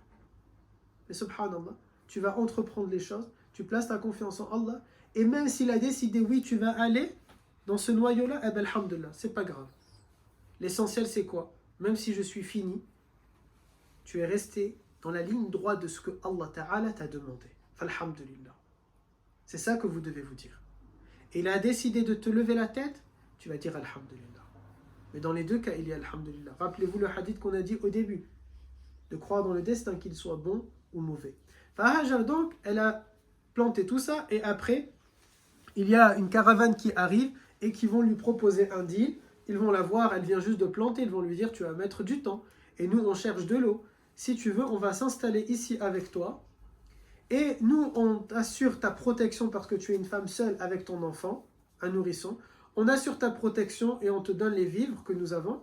Et toi, en échange, tu nous prêtes de l'eau qui est ta source maintenant. C'est ton droit de propriété. Elle accepte. Et Ismaïl va grandir avec cette tribu qui est ce qu'on appelle les Arabes musta'arida. Les Arabes de l'Arabie étaient de 2 branches à partir de là. Il y a les Arabes de souche et les Arabes un peu d'adoption. Ismaïl devient un Arabe d'adoption, c'est-à-dire il grandit au milieu de eux, mais son sang n'était pas de là. Son sang, son père est un Irakien et sa mère est une Égyptienne, ok, qui à cette époque-là ne sont pas des Arabes, ok. Mais maintenant, comme il est né, il grandit. Ça nous donne aussi un hadith du prophète. Il dit, le prophète alayhi salam, toute personne qui parle arabe est un Arabe. À partir du moment où tu parles arabe, tu es arabe. Tu vas être un arabe, Anas? Tu vas être un arabe, Anas? Ok, à partir de, il dit, mais ça c'est comme un peu pour les inclure et les mettre avec nous. Alors, il va grandir, etc. Il devient adolescent et on revient à l'histoire. Ibrahim arrive et il construit, etc. Ok. Maintenant, la maison, le temple a été bâti. Ce temple a été fait Et Allah Ta'ala dit à Ibrahim, tu vas appeler l'humanité entière pour le Hajj et pour la Umrah. Mais Ibrahim, il dit, comment je vais faire? De cet endroit où il y a peu de personnes, oui, je peux appeler les Arabes qu'il y a autour, al-Musta'arida. Mais comment je vais faire au loin? Et Allah Ta'ala lui dit, Ya Ibrahim alayka nida wa alayna al-balagh. Ya Ibrahim, toi, tu vas te contenter d'appeler et nous, on s'occupe du reste. Et ça, c'est un enseignement aussi pour nous. L'islam, mes garçons, c'est de cette manière-là. À toi l'effort et à Dieu le résultat. Toi, tu fais l'effort. Le résultat, ça ne te regarde pas. Al-Balagh, c'est Allah Ta'ala qui décide. Vous saisissez ça, mes garçons? Alayka nida wa alayna al-balagh. Pour vous, mes garçons, et pour moi, à nous l'effort. An-nida de Ibrahim. Le nida de Ibrahim, c'est l'effort. À lui d'appeler, de se lever et de crier. C'est un effort. Et le résultat, c'est Allah Azza wa Jal qui va décider. Et ça, ce n'est plus de notre ressort. Mes garçons, ne soyez pas comme ceux qui ont dit non, j'ai galéré. Alors non, là, tu n'as pas galéré. Même si tu as galéré, tu dois le faire. Si à l'origine ça a été Bismillah, au nom de Allah, alors le résultat, peu importe comment il est, ça ne te regarde pas. Et quand dans Da'wah, je vais passer des années à éduquer un garçon, et à la fin ça ne marche pas, je dois l'accepter. Même si c'est difficile et c'est dur, je dois dire Alhamdulillah yani. Moi j'ai fait un nida, j'ai fait l'appel. Le résultat, c'est Dieu qui a décidé. Je ne vais pas l'interpréter après, ça c'est Allah Ta'ala qui a décidé. Ô Ibrahim, à toi l'appel et à nous la transmission de cet appel. Et c'est là le premier appel qui a été fait pour le pèlerinage. Ibrahim alayhi salam, il monte sur un monticule et il va dire ô vous les gens, ya ayyuhannas, Allah azza wa jal, ô vous les gens, Dieu le Très-Haut vous a prescrit le pèlerinage, accourez donc au pèlerinage. Dieu vous a prescrit la visite, accourez donc à la visite. Et là, il va se passer quoi? Il va y avoir forcément un écho dans les montagnes proches, ok? Quand tu cries sur un sommet, il y a forcément un écho. Mais l'écho maintenant est amplifié, parce qu'un écho, en vrai, on ne comprend pas bien ce qui se dit. Mais là, Allah Ta'ala, bien sûr, parce qu'il est Azza wa Jal, il va clarifier cet écho-là, et cet écho est entendu, et Allah Ta'ala va faire que cet appel va résonner à travers l'humanité entière. Il va faire, toute la surface du globe va entendre la voix de Ibrahim qui dit cela. Jusque dans les entrailles des gens, jusque dans le ventre, les nourrissons, les bébés qu'il y a dans le ventre de leur mère, jusqu'à chaque spermatozoïde qu'il y a dans le corps de chaque être humain, Allah Ta'ala va lui faire entendre cet appel. Et Allah Azza wa Jal va continuer de prescrire cet appel. Cet appel, maintenant, toi et moi, on ne l'entend pas de notre oreille, mais on l'entend quand tu vas décider d'ouvrir ce bouquin qui s'appelle Al-Qur'an Al-Karim. Alors tu vas lire dedans que Allah Ta'ala t'a prescrit d'accourir et de faire et d'accomplir ce pèlerinage ou bien cette visite-là. Et c'est dans ce sens-là que c'est pour cette raison-là que lorsque l'on se dirige pour faire le pèlerinage, qu'est-ce que l'on dit? Qu'est-ce que dit le pèlerin de la Umrah ou bien du pèlerinage? Labbaik Allahumma labbaik, je réponds à ton appel Seigneur, je réponds à ton appel. Labbaik la sharika laka labbaik, je réponds à ton appel, ô toi celui qui n'a aucun associé. Laka wal mulk, Allahumma salli alayka sayyidi Rasulullah, labbaik Allahumma labbaik, labbaik la sharika laka labbaik, innal hamda wan ni'mata laka wal mulk. La sharika lak. Je réponds à ton appel, etc., etc., jusqu'à la fin. Et la définition exacte, c'est je réponds à ton appel, ô Allah, je réponds à ton appel, tu n'as point d'associé, la louange et le bienfait t'appartiennent, ainsi que la loyauté, tu n'as point d'associé, je réponds à ton appel. Regardez dans une seule, et on la répète. De Médine à Makka, si tu vas partir en train, qui est vraiment le plus rapide pour le faire, tu as au moins 3 heures. Entre 2 heures de train, de l'hôtel à la gare, de la gare à ton hôtel, de l'hôtel à Makka. 3 heures où tu dis Labbaik Allahumma labbaik, labbaik la sharika laka labbaik, innal hamda wa ni'mata laka wal mulk la sharika lak. Quand on apprend notre religion, mes garçons, ça prend tout un sens. Parce qu'à partir de là, on arrive au bout de notre séance presque, à partir de là, qu'est-ce qui se passe? 3 heures quand quelqu'un il est dénué de connaissances. Alors c'est quelqu'un qui, oui, il va pas avoir envie de continuer et donc il va faire quoi? Il dort, même si oui, on a envie de dormir. Hein. Moi, je le fais en buvant du café parce que forcément, répéter la même chose, ça fatigue, ok? C'est logique. Mais au lieu d'être certains, ils sont sur leur téléphone. Wallahi, j'ai vu sur leur téléphone. Regarder des films, parler, discuter. Non, ça prend tout. Parce que pourquoi ils vont faire souvent les gens? Je ne suis pas en train de les juger, mais j'essaye de comprendre et de vous donner des astuces pour ne pas refaire cela. Quand demain, je pars avec un petit groupe d'entre vous, ou quand, j'espère, il est là avec certains d'entre vous et vos parents, vos grands-parents, vos tantes, vos cousins, etc. J'aimerais énormément de cette manière-là. Spécialement ceux qui n'auront pas fait avec nous. Bi'idnillah, que vous pouvez pas. Bi'idnillah, chaque année, on aura l'occasion de faire. Et ne forcez pas vos parents le jour où on va le proposer. Ils veulent partir avec des amis à eux dans une agence qu'ils connaissent, il n'y a pas de problème, ok? Mais pour revenir à là, parce que même si on part avec vos familles, ils vont bénéficier du même cours que je suis en train de faire. Quand chacun d'entre vous est en train de comprendre ça, à partir de maintenant, qu'est-ce qui se passe? Pendant 3 heures, tu as tout ton temps, quand tu dis labbaik Allahumma labbaik, je réponds à ton appel, tu te souviens de Ibrahim, tu te souviens de la construction de la Kaaba, tu te souviens des sababs, des causes, tu te souviens des actions qui ont été prises. Vous comprenez? Voilà déjà un bon moment d'occuper ton esprit en disant labbaik Allahumma labbaik. Tu te rappelles de cet écho qui a été fait. Tu te souviens de tout ça. Sans compter encore, et on aura l'occasion d'y revenir dans le reste de la matière et des cours, que ce trajet-là, c'est aussi le trajet que le prophète a fait pour quitter Makkah. C'est le trajet que le prophète a fait pour venir reconquérir Makkah. C'est le trajet que le prophète a fait lorsqu'il va faire ses 4 umrah, etc. Donc il y a le temps, et chacune de ces 4 umrah, nous allons les étudier. Pourquoi il y a eu cette umrah? Comment ça s'est passé? Les soucis qu'il y a eu. Donc ça fait tellement de récits. Alhamdulillah, tu es en train de dire labbaik Allahumma labbaik, mais ton esprit il est concentré. Sans compter aussi que c'est l'occasion, et j'aurai l'occasion de le redire, que tu es en train de dire je réponds à ton appel Seigneur, mais tu te souviens aussi de chaque péché que tu as fait. Tu te souviens aussi que tu es en train d'avancer vers la ligne d'arrivée. Depuis tout ce temps, tu es en train de prier et on est à 2000, 3000, 4000, 5000, 7000, je ne sais pas combien de kilomètres de la ligne d'arrivée.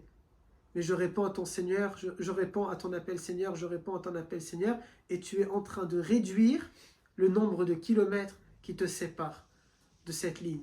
Il y avait des milliers, et maintenant tu étais à Médine, il n'y a plus que quelques centaines de kilomètres. Et au fur et à mesure où tu arrives, tu vas arriver à la station, tu sais que maintenant il y a 20 kilomètres qui te séparent. Tu es à ton hôtel, plus que 2 kilomètres qui te séparent. Et là tu vas intensifier. Voilà pourquoi on dit dans les derniers mètres, on augmente notre voix. Surtout nous les hommes. Labbaik Allahumma, ça y est, j'ai l'envie. Plus que 1 kilomètre. Ça y est, je vois le territoire sacré. Je vois l'enceinte. Je sais que c'est juste au fond, donc je veux baisser mon regard parce que je veux attendre d'être devant. Jusqu'à ce que je lève mes yeux et je dis pour une dernière fois, labbaik Allahumma labbaik. Je réponds à ton appel, Seigneur. Ça y est, khalas, je suis là. Je suis véritablement à cet endroit-là. Et maintenant, je peux faire mes du'as, etc., etc. Est-ce que vous avez des questions? Ça a été le cours? Alhamdulillah.